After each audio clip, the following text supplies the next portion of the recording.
Nice. Hopefully it won't be a belly flop. All right, we're diving into it. I am Lisa Falta. I am an environmental water resources engineer who works in Columbia. I partnered with Dr. Billings to do this presentation on healthcare and environmental destruction, specifically within the genocide going on in the Gaza Strip. And we're doing this with Carolina Peace. Slide. Next slide, please. Oh, why this slide's still on. This is the Nassar Hospital, and this is sewage flooding, just for context. It's not just water, there's fecal matter in that. So, and that picture came from like the middle of August. They bombed like a sewage system, and that's where the flooding came. And they had like um people in the hospital. It's the largest operational hospital within Gaza Strip. Oh, do I need to move? Okay, just let it know when we next up. Okay, I'm ready now.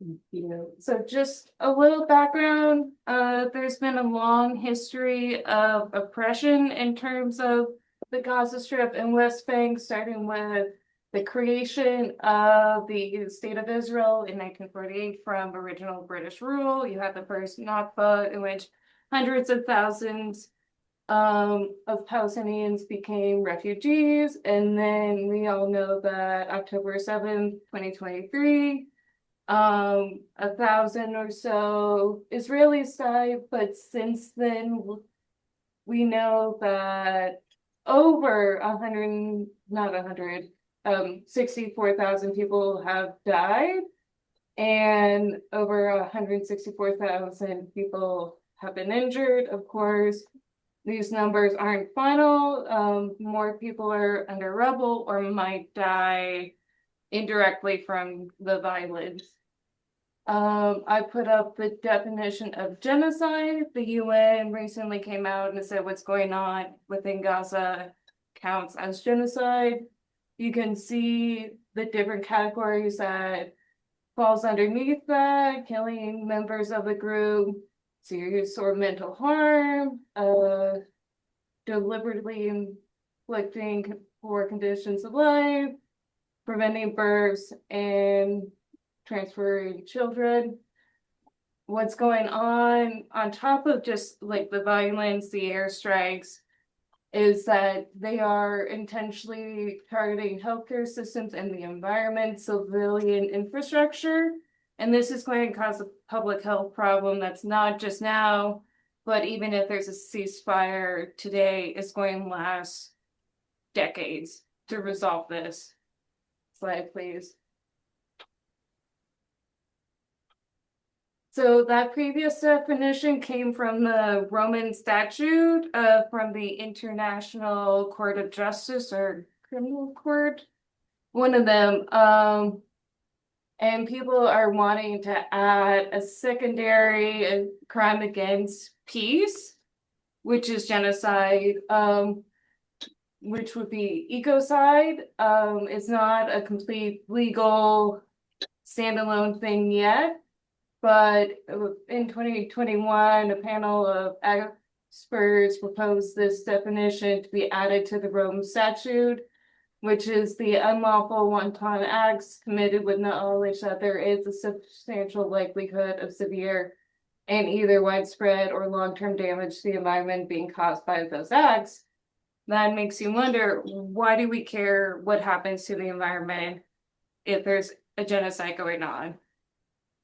And what has Israel done that could be considered ecocide?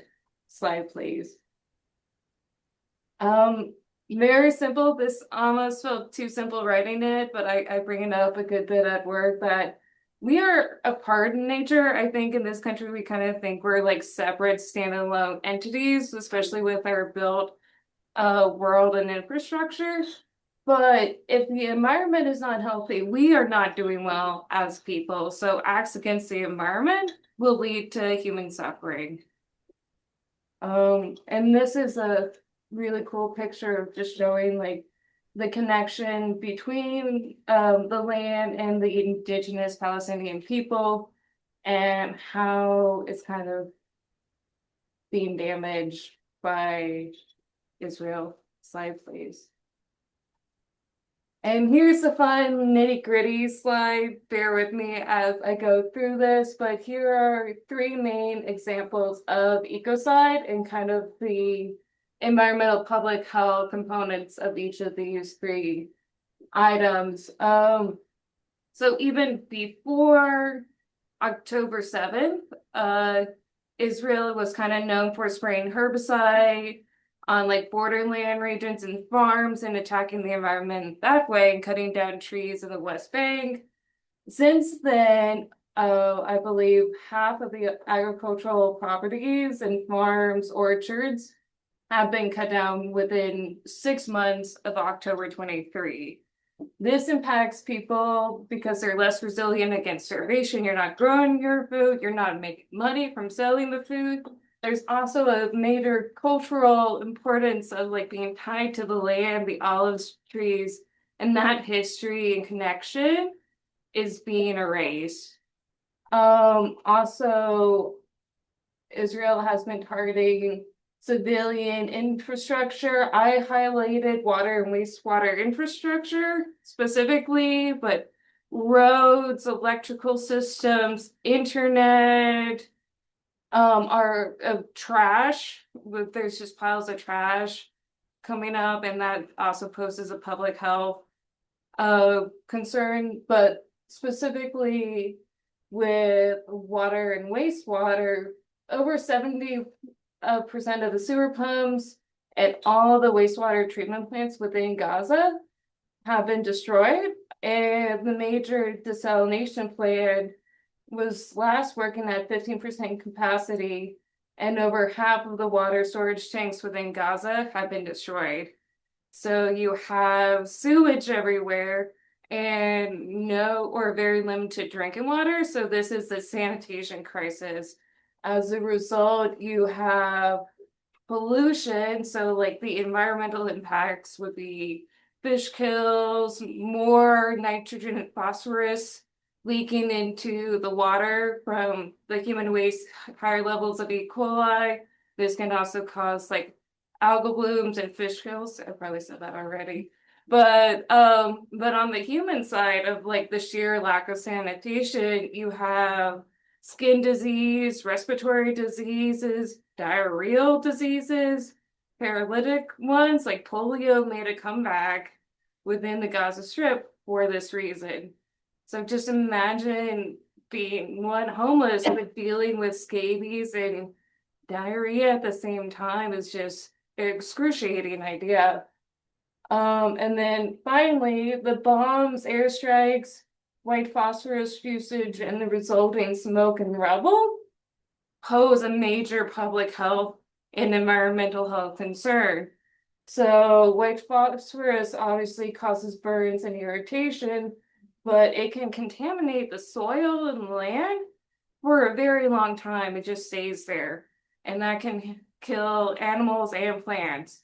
And then air pollution from airstrikes, you have the pollutants from the bombs themselves going off, but also whatever is striking is creating air pollution. So you have asbestos probably from old buildings, fine particulate matter, VOCs, heavy metals, and this can lead to cancer, respiratory, and cardiovascular problems. So these are problems that are going to have long-term health consequences as well.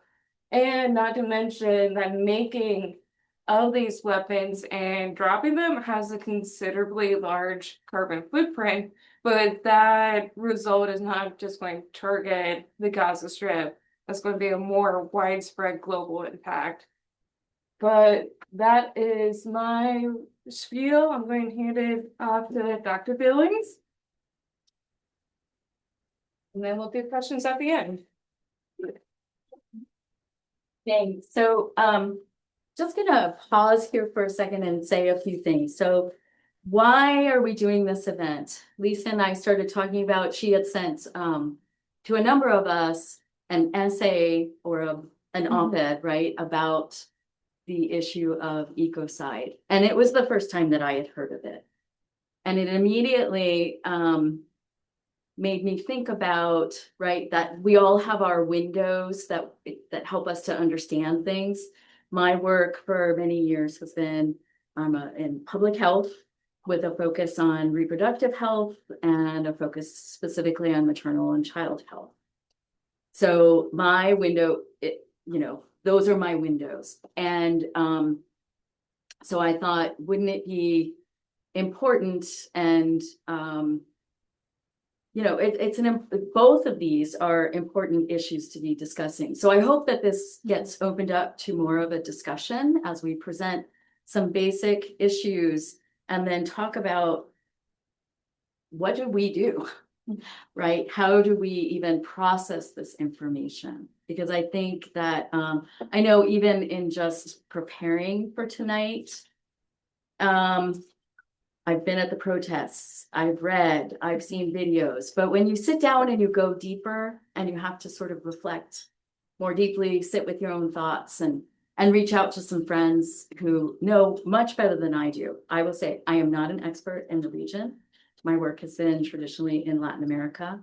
So I did reach out and I want to thank a friend, colleague who has been working with the Palestinian population on health issues for a very long time. And she helped to send us some resources that really ground the things that I'll be saying. So I want to thank her.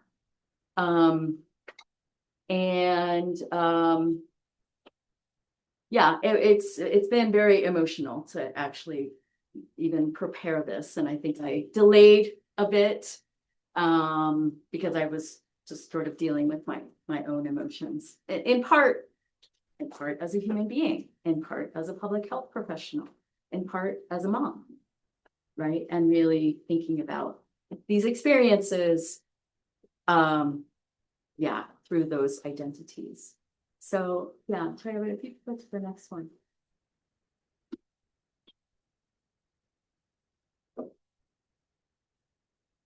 All right, so one of the things that this colleague shared with me was a series of articles about a concept that, again, I hadn't heard of, that people are really incorporating into the analysis, which is healthicide, which I think is a really powerful, just like ecocide, a really powerful concept, right? And there's the reference if anyone is interested. So it's the systematic, relentless, and deliberate attacks on healthcare facilities and medical workers, right? So how this constant, not just undermining of what it takes for people to have not just access to specialty care, right? And the kind of care that people experiencing being bombed, amputations, all of the trauma, but also just basic public health, right? Clean water, etc. This has been condemned by the United Nations as a set of war crimes and crimes against humanity. The figures in this particular article from 2024, which unfortunately are dated, right, is that there have been, since October 7th, 986 medical workers have been killed. That includes doctors, nurses, health associates, pharmacists, management and support staff, which I think we don't think about a lot of times. We go straight to the doctors, the surgeons, the nurses, but someone is managing these systems. And when you don't have those people, that is part of systems really falling apart. And then civil defense workers. And just in this article, really highlighting the event in March 23rd of 2025 of this year, of the systematic killing and mass burial of 15 paramedics in Gaza, right? So people who are working as paramedics being targeted as well. What is becoming, and this is a quote, what is becoming clear is that healthcare workers and facilities are no longer afforded the protection guaranteed by international humanitarian law. There's been a tradition of this concept called medical neutrality, right? that medical facilities, as well as other kinds of spaces like churches, mosques, temples, for example, here in the United States, those have been spaces of, what is the word? Sanctuary. Sanctuary, thank you. My mind went completely blank. Spaces of sanctuary. Those are no longer spaces of sanctuary under the current administration. In that similar way, healthcare workers and medical facilities, healthcare facilities, that concept of medical neutrality, like you are not to be targeted because of, I've always thought this was weird, but yes, there are supposed rules to war, right? It is a bit strange when you kind of dig more deeply, but there are rules to war, and this violation of medical neutrality goes against every basic rule of the traditional rules of war. Can you go to the next one, Paul? Okay, and when I finish this slide, there's a lot on here, but we're gonna just shift to a 2-minute quick video so we can hear directly from some people. I think the other article that I wrote, which again, the citation is up here, it's put out by the Palestinian Center for Human Rights, was this concept of biological genocide. And you say, okay, there's this concept and reality, right? This category called genocide.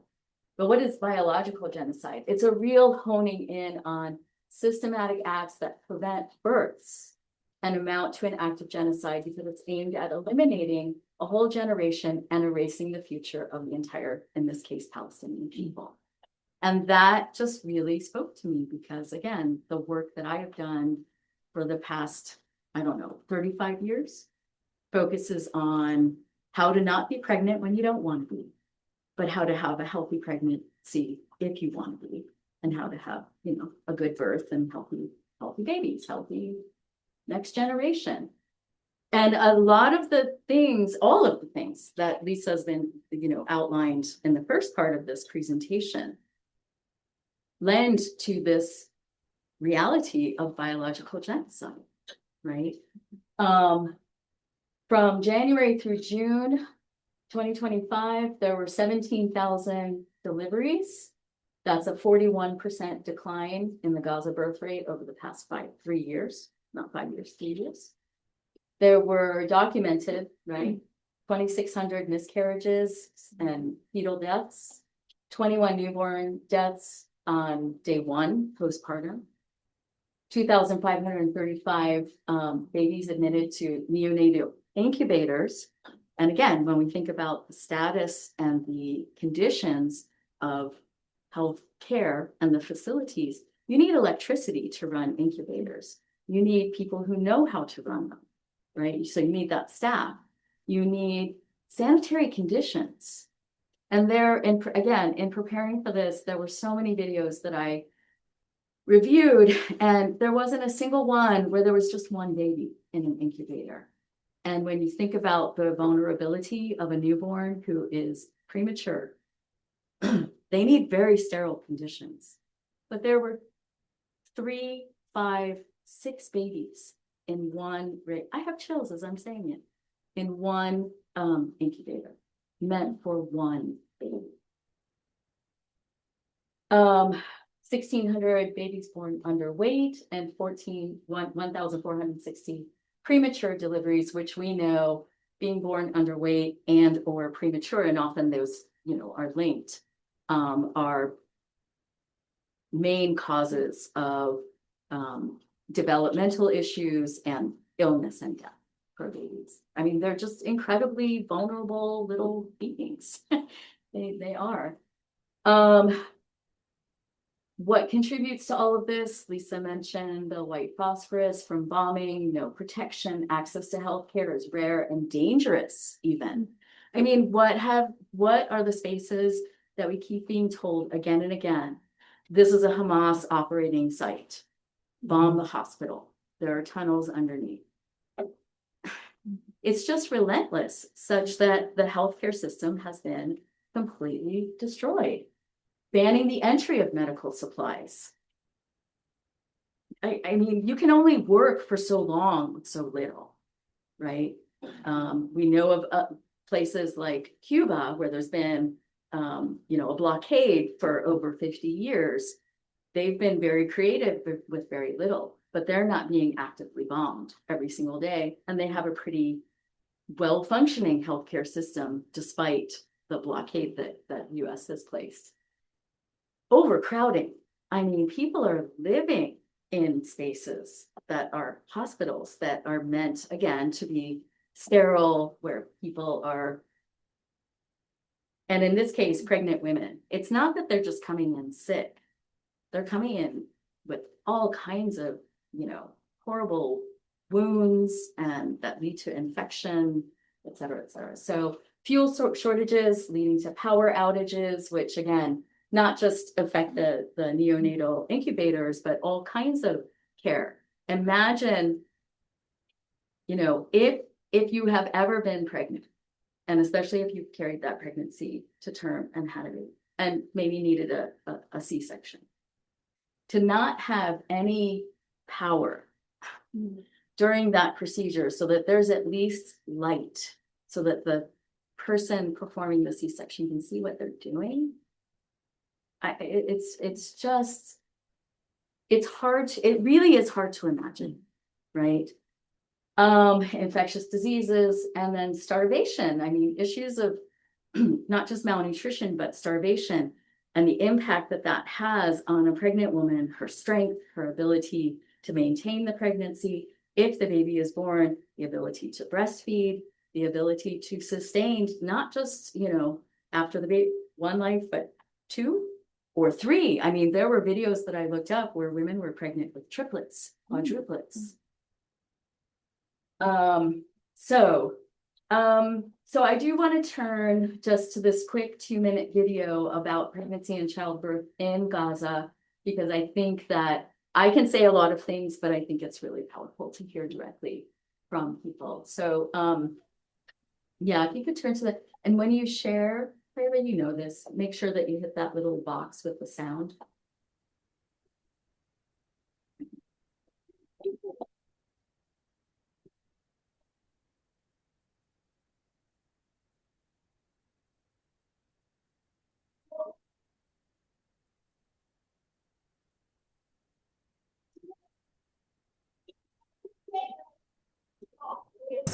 The first cries of life are getting fainter. Some never come at all.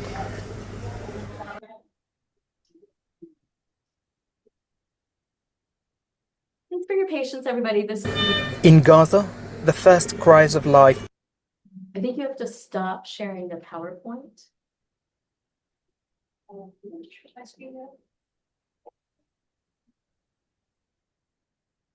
I could see it and hear it fine.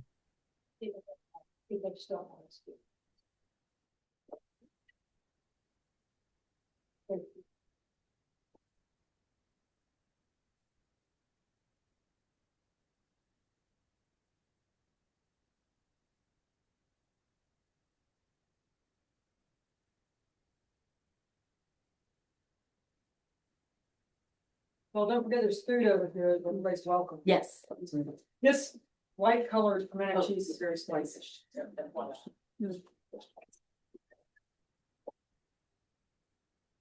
Thank you. Thanks, everyone, for your patience.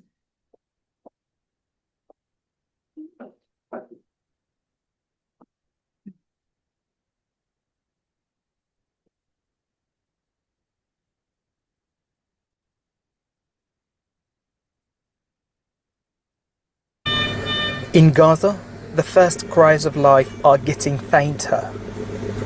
Some never come at all. The cost of starvation is now being measured in lives that ended before they even began. Lately, we noticed increasing number of low birth weight babies, and most of them, the main cause was the malnutrition to their mothers. As everyone know that for the last 3 months in Gaza, there is no suitable nutrition are coming in Gaza. So the mothers here are suffering from severe malnutrition during their pregnancy, which leading to premature delivery as well as low birth weight to their babies. The Gaza Media Office says more than 300 women lost their pregnancies in 80 days, a direct result of hunger, trauma, and the total collapse of prenatal care worsened by Israel's total blockade of the Strip. I lost my baby because of malnutrition and the lack of proper food. Most days, all I had was bread, sometimes mixed with sand and canned goods. It wasn't enough to keep me or my baby healthy. Some days, we had to skip meals entirely. Doctors say many of these children will suffer lifelong complications if they survive at all. Malnutrition inside the womb has already robbed them of a healthy start to life. In Gaza, babies are dying before they learn to breathe. Mothers are burying them before they have names. And the siege meant to stop has become a death sentence for the unborn. Tariq Abazoum, Al Jazeera, Deir al-Balah, Palestine. I'm going to go back to the slide, but I think there's one last slide. But in the meantime, just a reflection that I have is we are the suppliers of the bombs that are being dropped, right? The US has such a strong role in what's happening.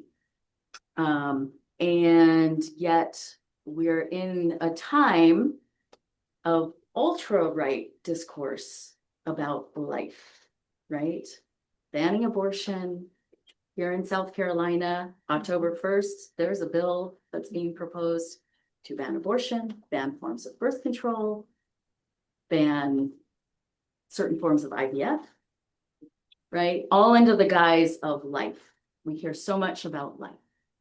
And yet, here we are, right? So being complicit in what's happening. And I find that contradiction and hypocrisy really, really beyond unacceptable. I mean, I really think I use the word criminal a lot, and I know I probably am misusing that term from a legal perspective, but it really is criminal, that level of hypocrisy. Can you go to the next slide? Okay, then, and the very last slide is just an idea for a next event. So we'll pause after this one. So colleagues of mine in the School of Public Health attended the conference of the International Union of Nutritional Sciences, where this was powerful. This was at the end of August of this year in Paris, and they issued a statement, stop the use of food as a weapon of war. And, using hunger as a weapon of war must stop. In Gaza and other conflict zones, humanitarian organizations are systematically obstructed to an extent that we have not seen before. Aid is blocked, health infrastructure is targeted, and families are left to face starvation, constituting grave violations of international humanitarian law. From this article, wherever you see something underlined, there's a hyperlink. So I'm one of those people that's like, put a little bit on a slide. If you want to find out more, there are links to these resources. A recent article said in a survey of over 1,209 households across the Gaza Strip revealed a catastrophic humanitarian crisis, that more than 54% of households experience complete house destruction, food insecurity, which has a particular definition, which we can go into if you all are interested, reached unprecedented levels, with about 98% of households experiencing severe food insecurity, according to one measure, while 100% experienced different levels of food insecurity as per a different kind of measure. A staggering 95% of households experienced other sorts of hunger. So you think about that in the context of, once again, being pregnant and trying to maintain a pregnancy and then trying to sustain, a baby, or many, right? For so many women, this isn't their first pregnancy. It's not, if the pregnancy comes to term and the baby survives, for so many women, it's not their first, it's not their only. So this statement I think is really powerful, and I do want to read it because I think it's worth seeing what people from around the world took the time in this international conference to state. Almost 4,000 members of the global nutrition community from 120 countries came together in Paris from August 24th to 29th to discuss how to achieve sustainable food for global health. The event facilitated dialogue and collaboration among academics and practitioners committed to achieving food security, eliminating hunger, preventing malnutrition, promoting health, and transforming systems for resilience in the face of climate change and other threats to human health and well-being. These urgent global commitments cannot be achieved without upholding the principles of rule of law, democracy, realization of human rights, including the right to adequate food. As we meet, food is being weaponized in several countries, leading to widespread human suffering, starvation, and death, while lasting trauma and damage into the future for entire populations. So, it's not a one-time thing. And I know we want to talk about the whole issue of refeeding, right? And that syndrome. We, the global nutrition community, strongly condemn the use of food as a weapon of war and call for a stop now to these overt violations of human rights. So that's a powerful statement that isn't always made in these kinds of gatherings of academics and activists, but that's not usually, that's not a lot of times how people spend their time in these sorts of conferences. Okay, the last one, Taylor, which I think is the last one. Yeah, so if we can go back, because that's something that I wanted to present as an opportunity for minutes. So before we kind of go into discussion, I hope there'll be questions, and I don't know that I can answer them or Lisa can answer them, but together we can have a discussion. There were a couple of, 3 people, I think. Yeah, Lisa, here's her. Yeah. That I just asked if you could, we don't have recordings of the women that we're going to hear from, but these are transcripts of interviews with them. They're brief. But again, I thought it was really important to close by hearing from them, not from me, not from us, right? So, would you like to go first? Maya Sufian Musa, 25, told CNN that when she yearned on food to Al Emirati Hospital in Rafah to give birth to her daughter Maria on February 27, she was startled by crowds of desperate Palestinians seeking refuge. I didn't get complete and sufficient privacy during my birth. I was very afraid of leaving, said Musa. I faced great difficulty in giving birth due to the fear of the shelling next to the hospital. My husband was informed that I had to leave immediately. It was a very difficult moment, and the cleanliness in the hospital was non-existent. So basically, like very quickly after giving birth in really precarious conditions, they had to leave. Yeah. So Priscilla.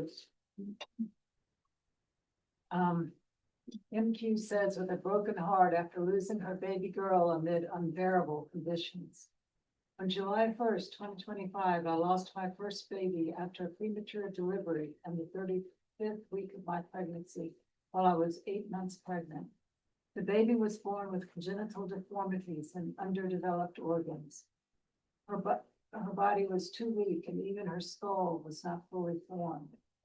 The doctors told me that it was due to severe malnutrition I endured throughout my pregnancy, as well as constant exposure to smoke and white phosphorus from the missiles fired by IOF. My pregnancy was extremely difficult.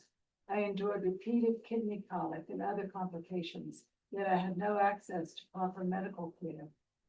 Throughout my pregnancy, I only ate pasta and lentils amid lack of flour, which if found would be unbearably expensive.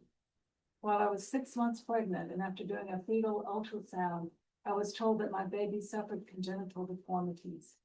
In the 8th month, my condition suddenly deteriorated and I had to undergo an emergency premature delivery. My baby girl, Khadija, died in childbirth.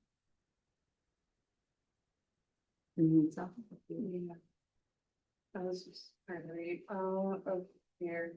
Mine says, Isra Mazen Diab Abul, age 30, a pregnant woman displaced in Nasrud, Central Gaza, told HRW that in early 2024, she and her relatives had nothing to drink but seawater for 2 days.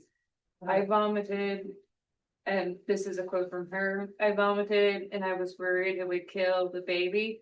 I started begging that God would take the baby so I wouldn't need to give birth during this war.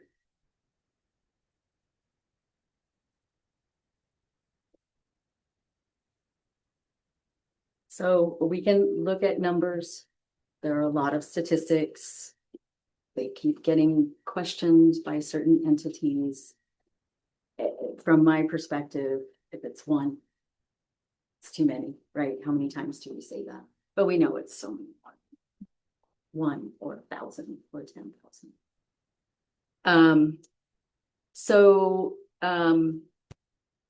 Yeah, so I